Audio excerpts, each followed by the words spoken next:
The National Assembly of Armenia on Tuesday was debating on the proposed program of the government, and which was approved during the cabinet's meeting on February the 8th. In a several-hour address to the parliament, Prime Minister Pashinyan presented the program, admitting, however, that it is not rich in numbers and indicators, and the opportunities that the country has are quite modest. In his words, the reason is that the number characteristics of an economic revolution in Armenia depend on how many people will answer their call to become an activist of this economic revolution. The Prime Minister also called on all Armenian citizens to pay taxes. Pashinyan said they are going to establish a Ministry of High Technologies and confirmed that the Diaspora ministry will be dissolved. According to him, the ministry will be dissolved because, in essence, it was performing functions that other ministries were also performing.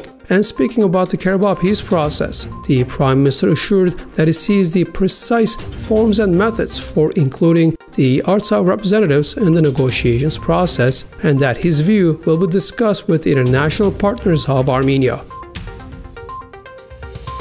A contract serviceman of the Armenian Armed Forces has died in a military unit. Mesrop Grigoryan, born in 1985, died of a gunshot wound, spokesperson for Armenia's Defense Ministry Arzun Hovanesyan said on Facebook.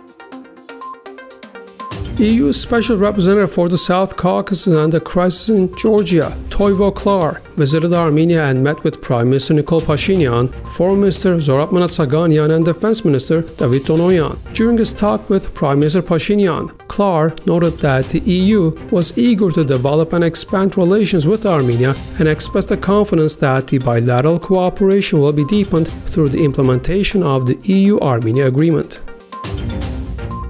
Armenia's Minister of Defense David Tonoyan and his Cypriot counterpart Savvas Angelides have signed an annual plan for cooperation during a meeting in Yerevan. Two other documents were signed for exchange of information related to the situation created in the Middle East. Another area is the organizing of compulsory military service. Cyprus is one of the few EU member states that maintains such a system, and it would be like to share its track record with Armenia, Tonoyan said.